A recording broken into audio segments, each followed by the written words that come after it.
Welcome to the Jan Meeuwsen Garden Show on 99.7 and 1450 WHTC. It's your opportunity to learn more about your garden and your yard, about dealing with pests, and about taking care of the birds. You can be part of the show with your questions at 395-1450. That's 395-1450. And now, from De Bruyne Seeds on Washington Avenue in Zeeland, here's the master gardener, Jan Meeuwsen. Good morning, everybody. Okay, now I'm hearing echoes here. Oh, that's better. No, not really. But anyway, not a problem. We're here this morning. It's a beautiful, beautiful Saturday morning. That sunrise this morning was so pretty. I just knew it was a glorious day out there, and it is. And it's a great day to be outside doing some of your fall chores that you need to get done. I know it seems like it's 70 degrees during the day. What's the big deal? Why do I have to get fall chores done? Remember, it changes quickly. All of a sudden, it will be 60 as a high and then 50. And you'll still have all of your garden out there, and you need to plant your bulbs and all of this stuff. So let's just keep that in line and in mind. So remember some of the things we need to do this week. Pull out some of those things in the garden that are past their prime. Remember, we don't leave any tomatoes or squash or cucumbers or anything like that in the ground. We want to we don't want those to germinate next year. So we do take those all out, put them on the compost pile or whatever you do with those. But they need to be cleaned up. If you're taking everything out of the garden, well, then it's time to either consider putting in a cover crop for the winter, or get it ready for, maybe breaking up all of your leaves and shredding them up with a lawnmower and then putting those on the garden for the winter. So we've got some choices, but it's really time to start cleaning up the garden of the things that you're not using anymore. And I say that, but then Ken's still picking green beans, and my sister keeps giving me more and more tomatoes, and my peppers are going strong yet. So I know there are some things that are still going strong. Don't pull those out, but just pull the ones out that are needing to be harvested. I had my onions needed to be harvested. I pulled those out. So get that going for the week. Another thing that should be done, and I know they're looking so pretty, the annual flowers. If you've got some that aren't looking the best, hey, start taking them out now. It's better to do it now than to do it later. So let's just get those out. Let us make sure that we start digging up if your dahlia bulbs or cannas or callas are done. Let's dig those up, or gladiolas are done. Dig those up, brush the dirt off them, and store them in a cool, dry place for the winter. It's time to think about doing that. It's not that we spend a fortune on these bulbs, but some of the dahlia bulbs can be very expensive. But just dig them up, get the dirt off them, and store them in like an old mesh onion bag or something like that in a cool, dry place. If there are some mushy spots on them, let's cut those out. We don't want to try to store those over the winter. That would be the best thing there. So gladiola bulbs too, they're like 30 cents each. I don't know if I really want to go through all of the hassle of saving them, but if it's a really pretty color and it's the first time you've done it and you really like it, hey, save them. Pull them out of the ground, make sure the tops are cut off, and let us just brush the dirt off. Don't try to wash it off. Just brush it off, and you should be fine. That would be the best thing for that. And then again, a mesh bag or even a paper bag that you put some holes in, just so they can get enough air circulation around them. And do check them during the winter. It is time to check them and make sure that there's no mushy spots on them or wet spots that you need to dump. Another thing to do right now is bring in your amaryllis. I know my sister has one that she has on her deck right now, and she always lets it just go, and then she doesn't get flowers on Christmas. It's usually later. Now is the time to take it off the deck or wherever you've got it in the house or outside. Bring it inside, put it in a cool, dark room like the furnace room or wherever, or the garage. Just make sure it doesn't freeze in there. And then don't water it. And I'm just completely ignore it for until, after no Thanksgiving. And then we're going to pull it out of that room, that dark room. We're going to cut off the leaves on it, and we're going to put it in a sunnier room and warm room, and we're going to start watering it so we get a flower for Christmas. So again, amaryllis, put it in a cool dark room. Don't get any water. Just completely ignore it now. And I'll let you know when to take it out again. But it needs to go dormant. You'll get better flowers. You'll get bigger flowers if you let it go dormant. That's the best thing for your amaryllis. Your other plants that you have outside, I saw on on the weather, the WHTC weather, that it is going to be in the 60s at the end of the week and 50s for lows. You might want to think about starting to bring your plants inside. Christmas cactus, especially. Um, the thing that you have to make sure is you're not bringing any unwanted guests along with your plants. Make sure that you either bring them in and put them in the shower and wash them off, both upper and underneath the leaves, to get that going, and then bring it in and isolate the plants so you don't bring anything into the rest of them. And we've got a caller on the line. Good morning, caller. You're on the garden show. Good morning. Good morning. We had a plethora of Japanese beetles this past couple months, and now the ground around all of my flowers and bird feeders has all these little holes. Is that those guys? Well, actually, it's probably birds that are pecking in there looking for the grubs, because the little grubs are there right now in force. So you might want to. Yeah, Yeah.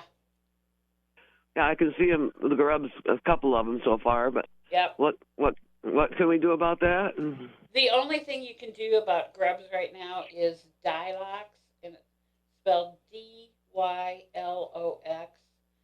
That is the stuff that will actually kill the grubs that are in the ground right now. So that's what you got to put down and water it in well. Okay, and will that harm the birds or any other critters? No, it shouldn't. You're going to put it in the ground, and it should not hurt anybody else. So don't worry about that. Yep. Thank you so much. You're welcome. Get rid of those unwanted little pests. Yeah. Bye-bye. Bye-bye.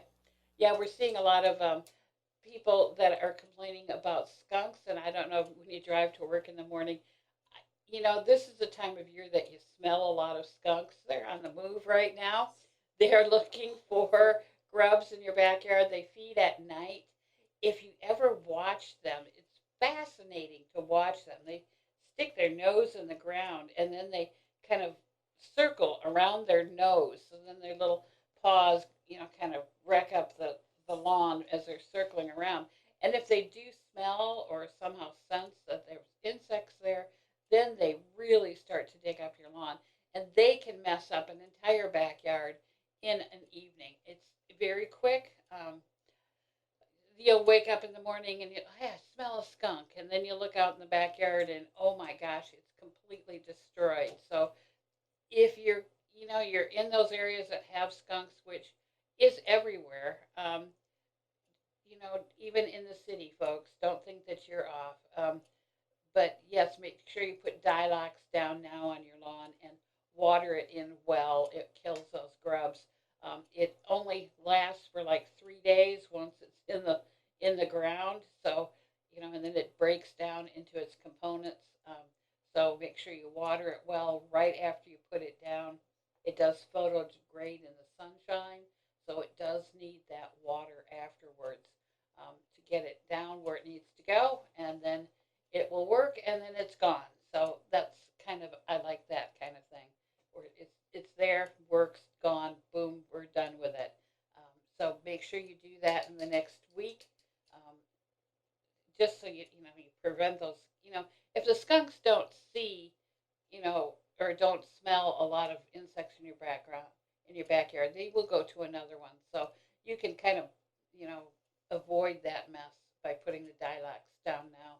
We have to stop and take a break, but we will be right back.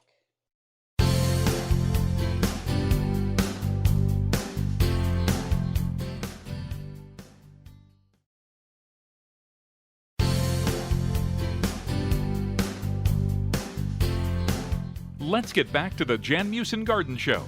Call the Master Gardener from De Bruyn Seeds in Zeeland now at 395-1450.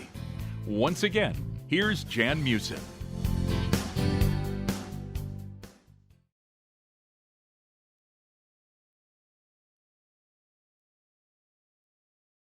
Continue on. What's going on around Holland, around Zeeland, is WHTC is on the road next week, and they will have Tuesday morning at 9 o'clock when Gary starts the Talk of the Town.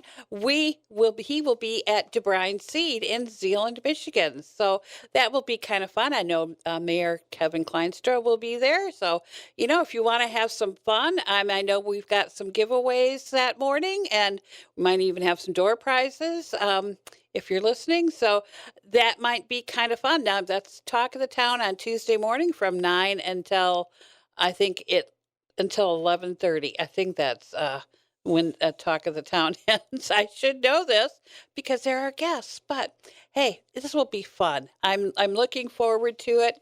I made some wildflower packets to give away this morning, so we will at least have one thing to give away. If I can get my act together, we might have some more. So it'll be a fun morning, and I know that Ken has scheduled, drum roll, Tuesday, when WHTC is at De Bruyn Seed, is the beginning of the October bird seed sale, and it's only going to last for 2 weeks.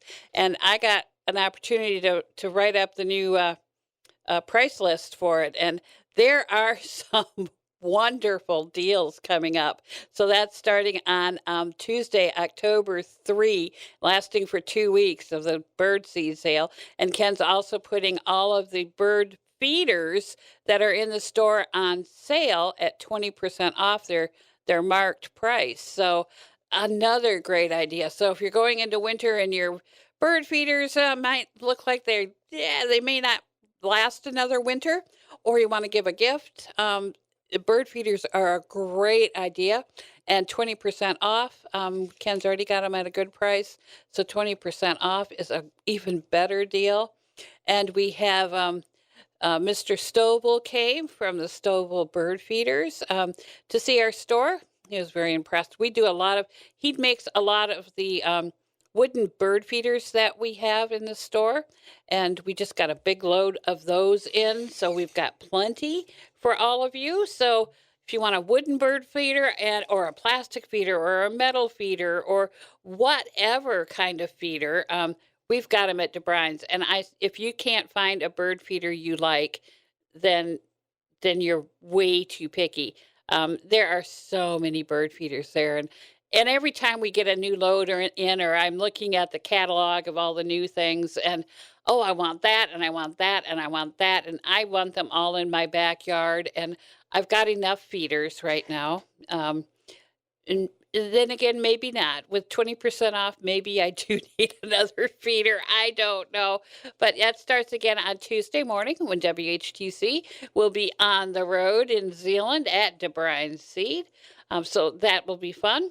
But the fun part, I finally cracked down, and I did buy we have the most beautiful mums there. They're just huge. I bought one that's 3 different colors, so it's kind of pretty. But hey, there's purple ones and pink ones and yellow ones and white ones and all the different colors. They're huge, they're pretty, but we also have smaller ones. We have flowering cabbage and kale, and the guy that raises the Montauk daisies. He's got those there right now too for sale, along with pansies. So if you can't find something you want to plant that's going to be pretty this fall, you're way too fussy too. If you've never done the flowering cabbage or kale, that is so fun. And I swear, the colder it gets outside, the more colors you get on those plants. They're just beautiful. Even when there was, I could brush the snow off them and they still looked really pretty in my garden when I did those one year. It was so much fun. I put them in my window boxes. They were very pretty because they stayed nice all winter long. So might be something that you want to do. My flowering cabbage got huge. It was so neat. So if you've never done that, maybe it's something that you want to try, or maybe who knows? It's a kind of a fun idea, something to do, something to grow in the fall. Otherwise, we're pulling everything out. This is something you actually can put in the garden. Now, I was in Houston a couple weeks ago. One of our guys is headed down to Indiana this coming week, I believe, to another show. You get to see all the new products, the new things that they've got for this coming year. It's really fun to see the new products before you get to see them. And they tell us what colors are in and what colors are out. And the new color that is in for next year that you will see a lot of, and they called it lime green, but to me it looked more yellow. But it was a very bright, almost fluorescent color. It's very pretty. That is the color that everyone's going to see next year, supposedly. So you heard it here first. I don't know what plants would come in that color, so you probably won't be seeing too much bright lime green at DeBrine's, but maybe other stores. So I hope you like it because somebody, I don't know who, has decided that is going to be the color of the year. The paint color of the year, I can't even remember what that was. I remember a couple of years ago when I went to the show. I believe it was in Denver at the time, and the color of the year was this really pretty light green, not sagey green, but not spring green. It was really pretty, and I liked it so much. I painted a couple of rooms in my house that color. I was so happy that they had that, and they always have accompanying colors that you can paint with it too. That was kind of fun. So even though we don't carry paint at the store, I could go to the Zealand Ace store and get the paint that I'd wanted. I told them what it was. I even told them the recipe for it. So I got exactly what I wanted. So yeah, the colors of the year, sometimes they're kind of fun. I don't think I would paint anything lime green, but they might have some other colors that are there. They said last year's color was pink, but I don't even remember seeing a lot of pink last year. So what do I know? I guess I am not very trendy, but hey, you can be. Ken did put on sale a bag of mixed daffodil bulbs for you that want to plant daffodils right now. 20 bulbs are only $9.98. That is an incredible deal. So if you want to take advantage of that, that would be a good idea. This is the time of year to bring in your soil samples. It's great to do those in the fall. Then you know what to add to your, hey, my soil needs sulfur, or my soil needs lime, or my soil needs this or that. Fall is the best time to put it down, and you've got it in. So next spring, your soil is ready to go. So much easier because spring we get so busy. So if we can do some of those chores in the fall, it's even better because we've got nice weather right now. We can do some of our fall chores and we can get those out of the way. So sending a soil sample in is a good idea. We need about a cup of soil. It takes a week for the results to come back in. So it's a good idea to get that. If you had it done a couple of years ago, you might want to see where you're laying, from last time to this time, how much it's changed. So that might be kind of an interesting idea. See if you're getting better. So that's a thought to do also. Bring it into the store. It does cost $15, but you get recommendations for whatever you want to put in there. And we'll go over it with you. It's not a problem. Don't worry. You know, it's kind of it's a chart that not everybody can read, but we've been taught how to read this. So we're all set. We can handle that for you. Oh, I was talking about Christmas cactuses. You need to get those inside pretty quickly. If it gets outside and we get 3 days in a row and your Christmas cactuses are sitting out on the deck, and we get 3 days in a row of 55-degree nights, which is not uncommon this time of year, they will bloom 8 weeks later. So it's best to have that done like in mid-October, so we get it in mid-December that they bloom. It's a little early yet for that. They'll bloom the good Thanksgiving cactus. So it's best to bring those Christmas cactus. And I know mine are so unruly because they've gotten so huge. It's hard to bring them in. And again, clean them off very well, put them in the shower, or get some insecticidal soap and really spray them down, or a very indoor insecticide.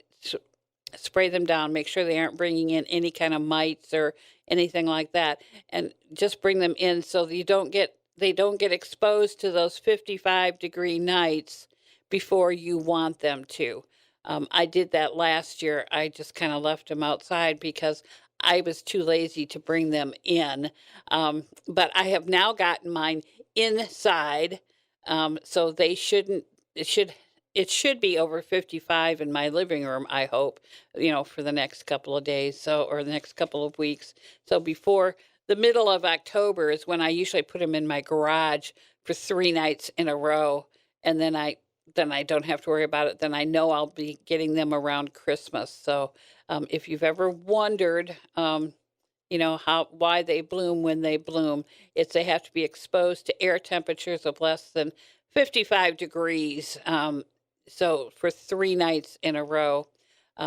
Remember that the Christmas cactus do not like to be under 40 degrees. So, if you're going to put them in the garage later, mid-October, make sure it's not going to be under 40 degrees in the garage. Otherwise, you might kill your cactus. And we don't want to do that. We want to get all kinds of buds from it. So remember, 55 to 40 is the 3 nights in a row. And then they'll bloom 8 weeks later. We need to stop because we need to do the news now and all kinds of other fun things. Not that this isn't fun, but until then, I guess we'll just wait here very, very patiently until this is over.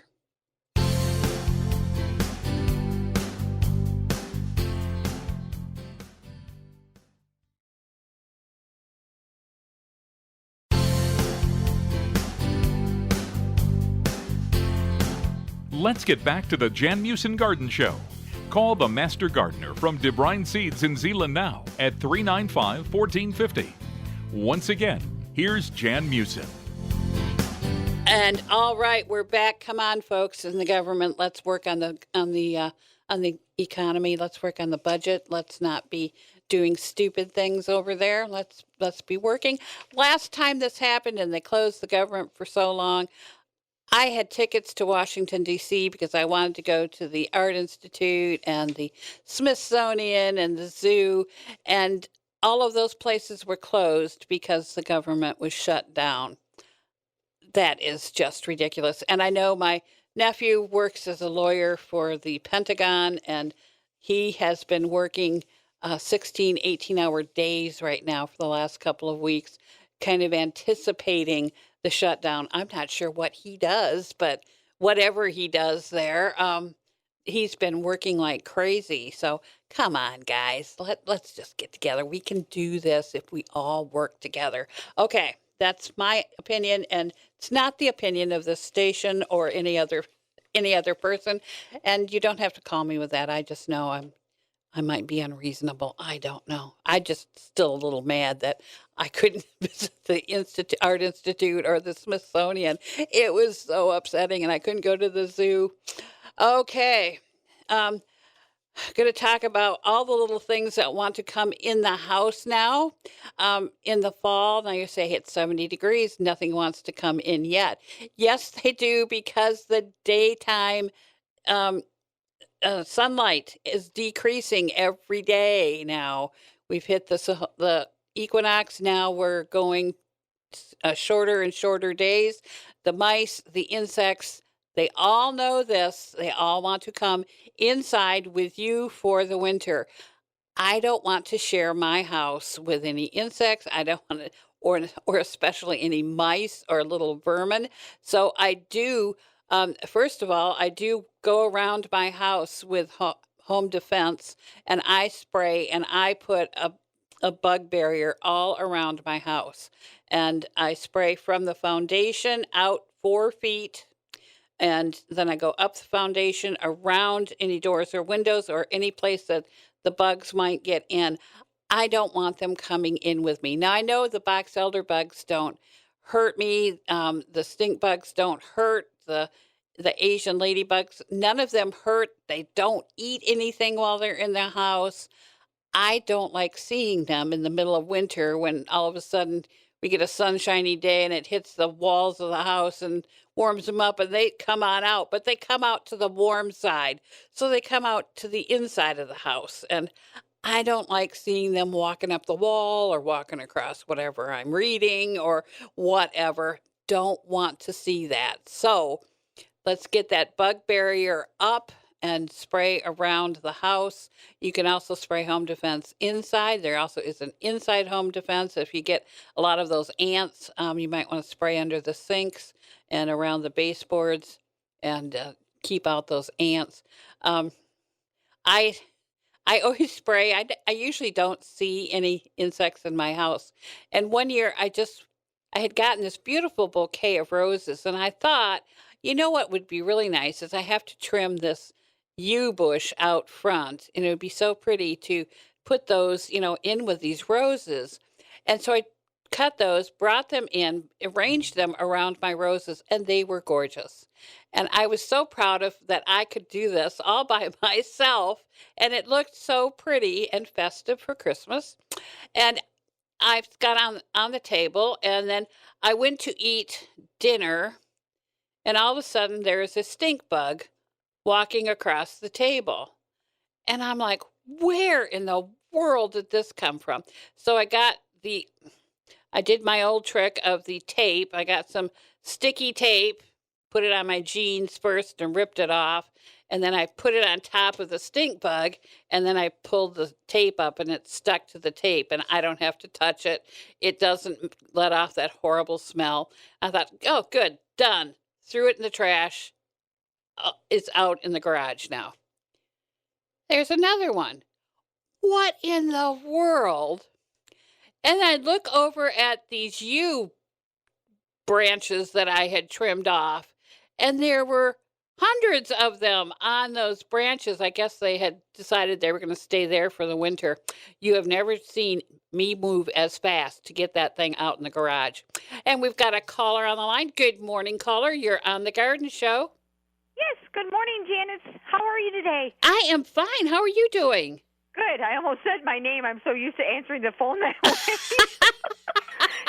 Anyway, I'm calling to see once we have some beautiful hydrangeas that are way overgrown and wondered when those get cut back. Is it springtime or now? Or do you have those like white ones that are kind of triangular shaped, or do you have? These are actually they're summer.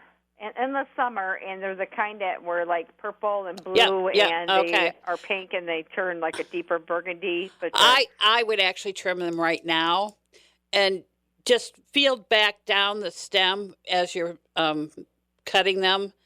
You're going to hit a place, if you feel it, that's got a little bit of a swelling. There won't be much yet, and that's going to be the flower for next year. So you can cut. Well, that wouldn't be very much then, because I looked at them the other day, and these are quite tall. Yeah. Oh, gosh. You know what? feel free to take some of them just right back. You can go right back down to the ground if they're too bushy, or if they're too tall, just cut them right back. You know what? You might get a few less flowers next year, but you'll have a better shaped bush. Well, you know what it is basically they're especially the whole area is major overgrown, and I'm that same caller that keeps calling back and saying she's got all this overgrown stuff. Don't worry about next summer. If you don't worry about flowers. Just cut it back down to a reasonable size, or even, maybe a little bit shorter. Cut some branches all the way down to the ground, and that will help. It will actually help invigorate that bush. And next summer... It did already. So I'm just saying some of the roots are... it is so overgrown in that area. Some of the roots are starting to come up. So basically what it really does need to do is be redone. But I just don't have time to do it with taking care of a mother who's got Alzheimer's. So I know. My lawn just went to a hell in a handbasket when I had that going on too. So yeah, so we're like trying to juggle many different things here.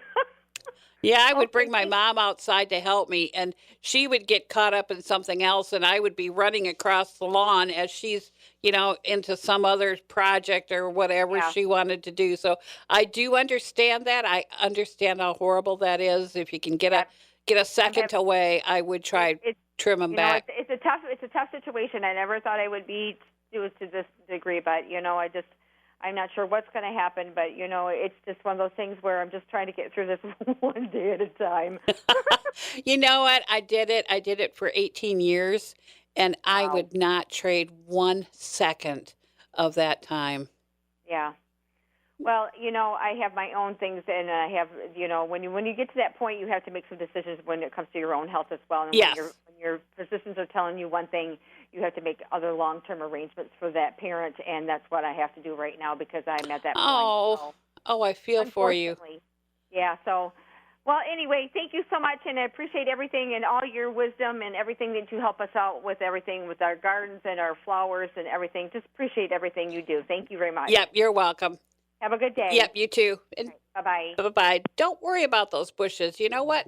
If you don't get to them until next year or whatever, that's fine too. Don't worry about it. They will wait for you. They will still be there. I know how precious it was to take care of my mom too, so I wouldn't trade a minute of that experience at all. So yeah, it's time to trim some of those back, those bushes back right now. Those summer bushes, get those trimmed back. I'm talking about the box elder bugs around the house. Make sure that you don't have any vegetation that is touching the house. If you got some bushes again that are overgrown, go out there with a pruner and just get them at least 4 to 6 inches away from the house. Otherwise, if they're touching the house, it's just like a little highway for the little bugs to walk over and get under the siding and get in your house.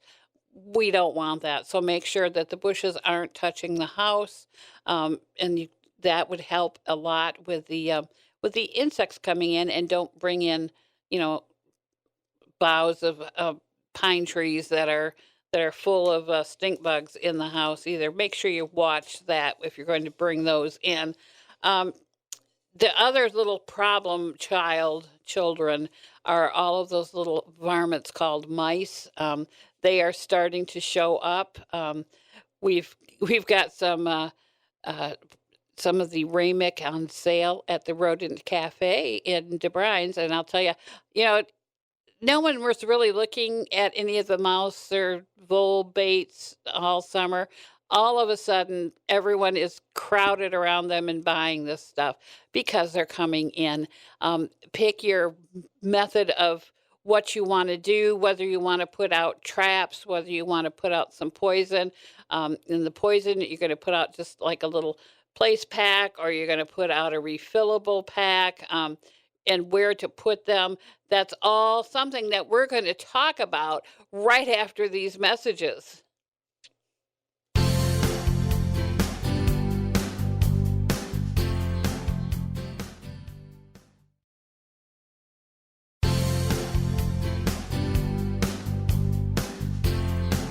Let's get back to the Jan Meeuwsen Garden Show. Call the Master Gardener from DeBrine Seeds in Zeeland now at 395-1450.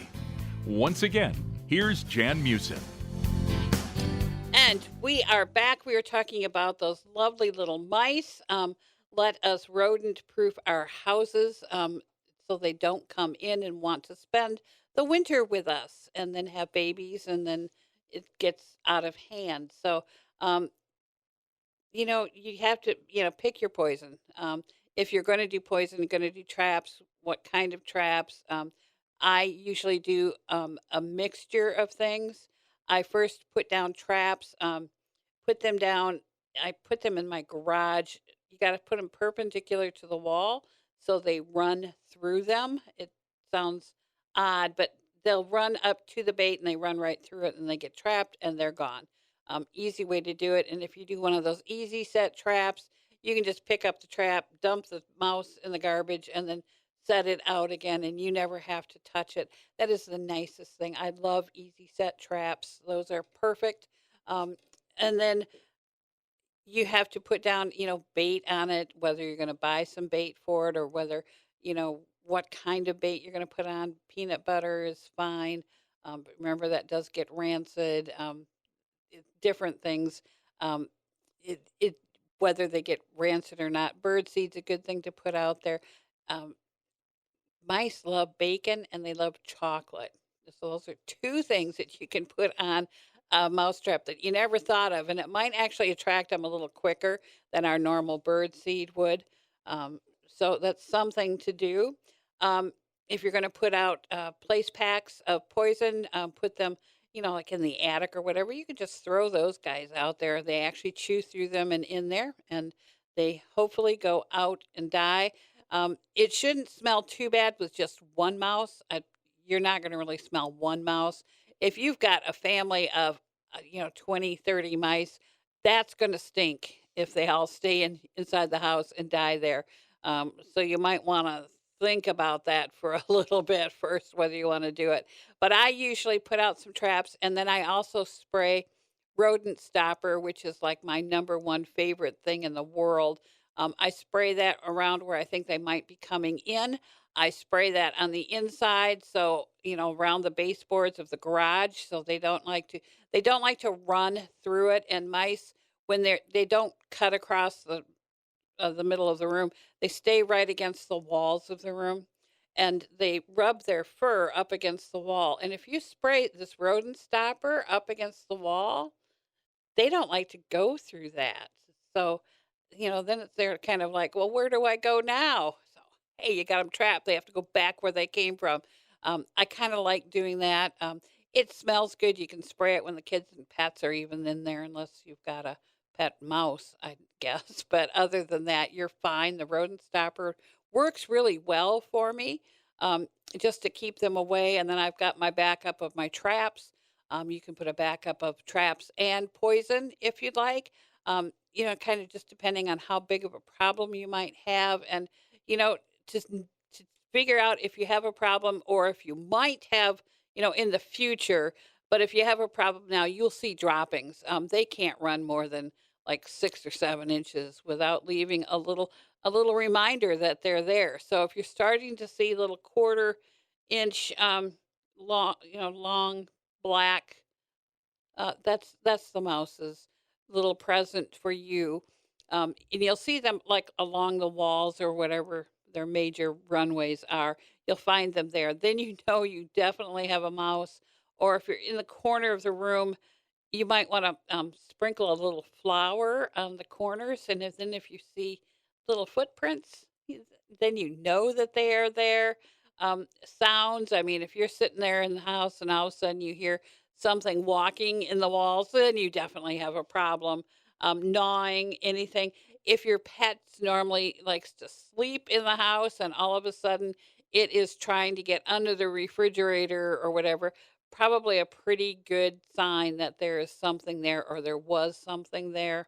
And if you see some burrows like around your house that are kind of going near your house, it might be a sign of them also. So, kind of keep your eyes out for the signs that they might have invaded. And then once they do, or if you've seen them in the past, let's get that house ready to prevent that rodent or those rodents from coming in. Now, with all of that, we have all of the rodenticides, and that's what we call things that kill rodents, the poisons that we kill rodents. We've got all those at DeBrine's. We've got different shapes, forms, sizes, whatever you want.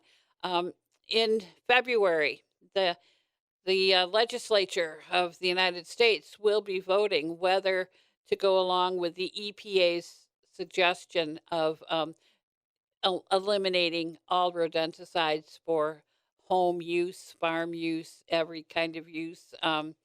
You will be stuck with the only thing you will have of a choice will be the little closed bait stations that the mice chew through. That's the only ones you're going to have, and the little gummy worms for moles. That's the only things that will be left if the EPA gets its way.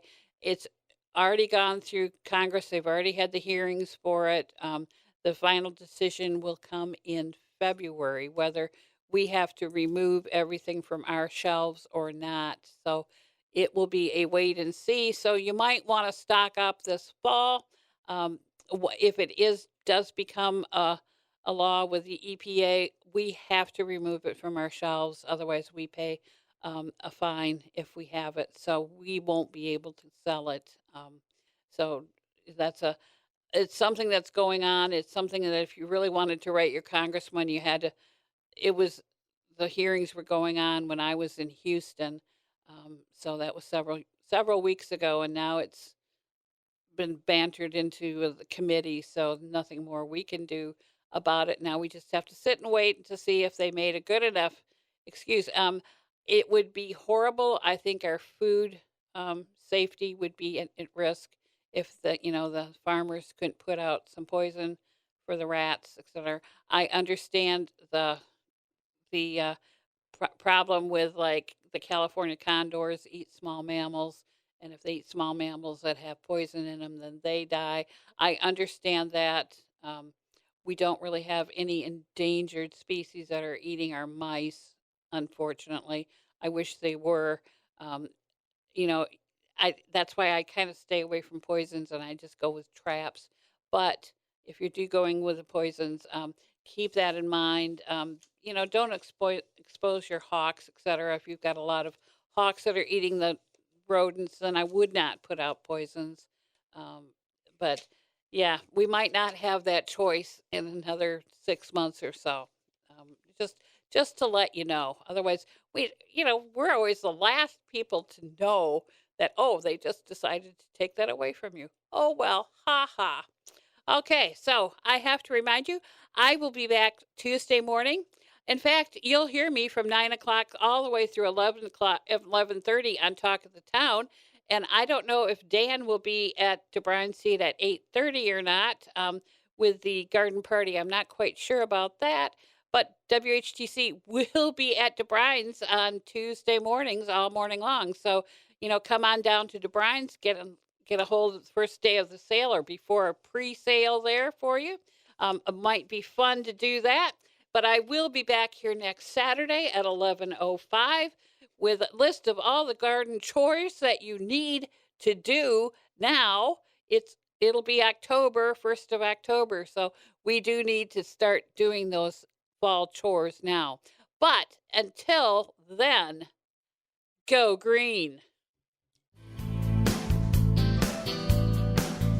You've been listening to the Jan Meeuwsen Garden Show on 99.7, 1450 WHTC and WHTC.com.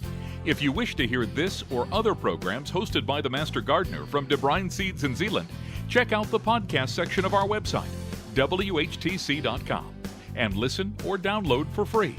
The Jan Meeuwsen Garden Show is a presentation of 99.7 and 1450 WHTC.